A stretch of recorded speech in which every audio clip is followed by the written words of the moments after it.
Hi welcome back to Faizi's mom. അപ്പോൾ നമുക്കൊരു asymmetric കേക്കിൻ്റെ വീഡിയോ കാണാം. ഇത് അങ്ങനെ യൂട്യൂബിലൊന്നും ഇതിൻ്റെ ട്യൂട്ടോറിയലായിട്ട് വീഡിയോസൊന്നും അധികം കണ്ടില്ല. അപ്പോൾ ഞാൻ വിചാരിച്ചു ട്രെൻഡിങ് കേക്കാണല്ലോ, ആരെങ്കിലും ഉപകാരപ്പെടുമെങ്കിൽ നല്ലതല്ലേ. അപ്പോൾ ഞാൻ എൻ്റെതായ രീതിയിലാണ് ചെയ്തിട്ടുള്ളത്. ഞാൻ ഫില്ലിംഗ് കൊടുത്തിരിക്കുന്നത് വിപ്പിംഗ് ക്രീമും ഔട്ടർ ഫ്രോസ്റ്റിങ് ബട്ടർ ക്രീമുമാണ് യൂസ് ചെയ്തിട്ടുള്ളത്. ഇതൊരു ടെൻഡർ കോക്കനട്ട് കേക്കാണ്. ഞാൻ 6 ഇഞ്ചിൻ്റെ 3 കേക്ക് ആണ് ടോട്ടൽ ചെയ്തിട്ടുള്ളത്. അപ്പോൾ ഓരോ കേക്കും 2 ലെയർ മാത്രമാണ് യൂസ് ചെയ്തിട്ടുള്ളൂ. അപ്പോൾ നിങ്ങൾക്ക് വേണമെങ്കിൽ 4 ഇഞ്ചോ 5 ഇഞ്ചിലോ ഒക്കെ ചെയ്യാം. കൂടുതൽ ഹൈറ്റ് ഇല്ലാണ്ട് 2 ലെയറായിട്ട് ചെയ്യുന്നതാവും കൂടുതൽ ഭംഗി ഉണ്ടാവുക. അപ്പോൾ ഞാൻ ക്രം കോട്ടും ഫില്ലിങ്ങും വിപ്പിംഗ് ക്രീമിലും ഔട്ടർ കവറിങ് ബട്ടർ ക്രീമാണ് ചെയ്തിട്ടുള്ളത്. അപ്പോൾ ബട്ടർ ക്രീം ആകുമ്പോൾ കുറച്ചും കൂടി സ്റ്റിഫായിട്ട് നിൽക്കും, നമുക്ക് സ്റ്റാക്ക് ചെയ്യാനൊക്കെ എളുപ്പമാണ്. അപ്പോൾ സ്റ്റാക്ക് ചെയ്യുന്നതിന് മുമ്പ് നന്നായിട്ട് തണുപ്പിച്ചാൽ മതി. ഞാൻ ഫ്രോസ്റ്റിങ് ഫൈനൽ കോട്ടിങ് ചെയ്തിട്ട് ഫ്രിഡ്ജിൽ ഓവർനൈറ്റ് വെച്ചിട്ടുണ്ടായിരുന്നു കേട്ടോ. അപ്പോൾ ഇത് ബേബി പിങ്ക് കളറും പിന്നെ ഇത് ബർഗണ്ടി കളറുമാണ് കൊടുത്തിട്ടുള്ളത്.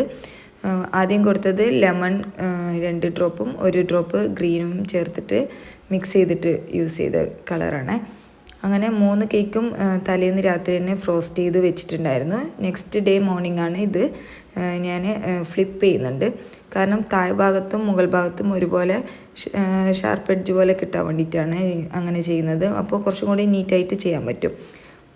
നമുക്ക് ഇത് വിപ്പിംഗ് ക്രീമിലാകുമ്പോൾ ഇതുപോലെ ഫ്ലിപ്പ് ചെയ്യുമ്പോൾ ഒക്കെ ഡാമേജൊക്കെ വരാൻ സാധ്യതയുണ്ട്. അപ്പോൾ ബട്ടർ ക്രീം ആകുമ്പം നമ്മൾ അതിൻ്റെ സൈഡൊക്കെ ഒന്ന് ടച്ചായാലും വലിയ കുഴപ്പമൊന്നും ഉണ്ടാവില്ല. പിന്നെ ഞാൻ ഇത് മുകൾ ഭാഗത്ത് ബട്ടർ ക്രീം റഷ്യൻ ബട്ടർ ക്രീമാണ് ഞാൻ യൂസ് ചെയ്തിട്ടുള്ളത്. ഇതിൻ്റെ റെസിപ്പി ഞാൻ മുമ്പ് അപ്ലോഡ് ചെയ്തിട്ടുണ്ട്, കുറേ മുമ്പ് ചെയ്തിട്ടുള്ളതാണ്. ജസ്റ്റ് പറയാം, 250 ഗ്രാം ബട്ടറിൽ 200 ml കണ്ടൻസ്ഡ് മിൽക്ക് യൂസ് ചെയ്തിട്ട് ബീറ്റ് ചെയ്തെടുത്താണ്. സിമ്പിളായിട്ട് ചെയ്യുമെങ്കിലും വളരെ ടേസ്റ്റ് ആയിട്ടുള്ളൊരു ക്രീമാണ്. നമ്മൾ വിപ്പിംഗ് ക്രീമിനേക്കാളും ഒത്തിരി ടേസ്റ്റ് കൂടുതലാണ് ഈ ബട്ടർ ക്രീം. ഓവർ സ്വീറ്റ്നെസ് ഒന്നുമില്ല, കറക്റ്റ് സ്വീറ്റ്നെസ് ആണ്, ബട്ട് ഭയങ്കര ടേസ്റ്റാണ്. പിന്നെ ടെൻഡർ കോക്കനട്ട് കേക്കിൻ്റെ കൂടെ നല്ല സ്വീറ്റായിട്ട് പോകുന്നുണ്ട് കേട്ടോ.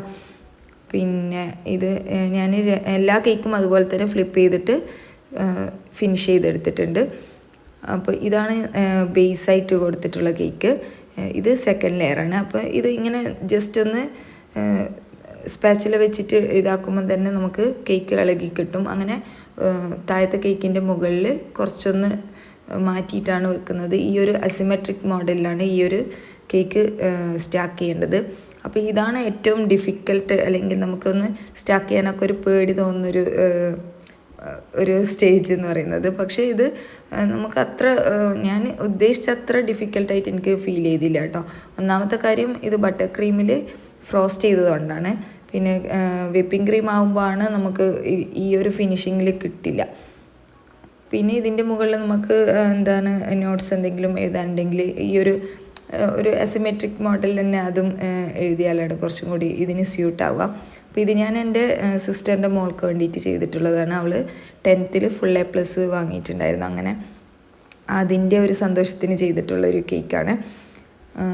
പിന്നെന്താ, എല്ലാവരും ഒന്ന് ട്രൈ ചെയ്ത് നോക്കും. ഇത് ഇത് കാണുമ്പോഴുള്ള ആ ഒരു ഡിഫിക്കൽട്ടൊന്നും ചെയ്യുമ്പോൾ എനിക്ക് ഫീൽ ചെയ്തിട്ടില്ല കേട്ടോ. സ്റ്റാക്ക് ചെയ്യാനൊന്നും വലിയ ബുദ്ധിമുട്ടുണ്ടായിട്ടില്ല. ഞാൻ വിചാരിച്ചിരുന്നത് സ്റ്റാക്ക് ചെയ്യാനാണ് കൂടുതൽ ബുദ്ധിമുട്ടുണ്ടാകുക എന്നുള്ളതാണ്. പിന്നെ ഫിനിഷിങ് നിങ്ങൾക്ക് ഇതിലും നന്നായിട്ട് ചെയ്യാൻ പറ്റും. ഞാൻ കുറച്ച് ടൈം കുറച്ചെടുത്തിട്ട് ചെയ്തിട്ടുള്ളതാണ്.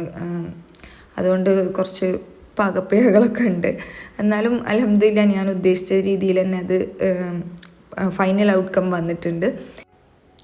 സ്റ്റാക്കിങ്ങിന് മുമ്പ് ഈ കേക്ക്സൊക്കെ ഒന്ന് ഫ്രീസറിൽ വെച്ചിട്ട് ഒരു 1/2 hour സെറ്റ് ചെയ്യുക. അപ്പോൾ കുറച്ചുകൂടി ബെറ്ററായിട്ട് ചെയ്യാൻ പറ്റും. ഓക്കെ, അപ്പോൾ ചാനൽ ഇഷ്ടമായിട്ടുണ്ടെങ്കിൽ ഒന്ന് സബ്സ്ക്രൈബ് ചെയ്യണേ. വീഡിയോ ഇഷ്ടമായാൽ ലൈക്ക് ചെയ്യുക, കമൻറ്റ് ചെയ്യുക. Thank you for watching.